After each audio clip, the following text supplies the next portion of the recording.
Right. But you have asked about this pact. I think that the deal between the president and Honorable Raila Odinga is one of the most important things that's happened for us in the country. And you have talked particularly about this question about inclusivity. It is true, and we know that any time that we go to an election, our country is always organized around tribal numbers.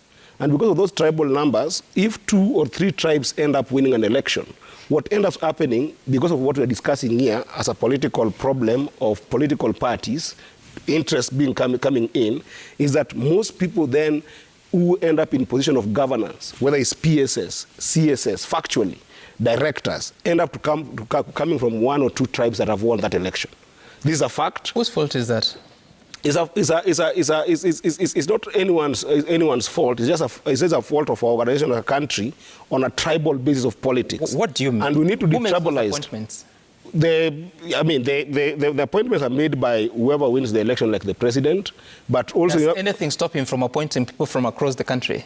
Political interest stops him, or it becomes very difficult, and that's why we see a lot of political bickering and fights. You can see in the eyes of Methu.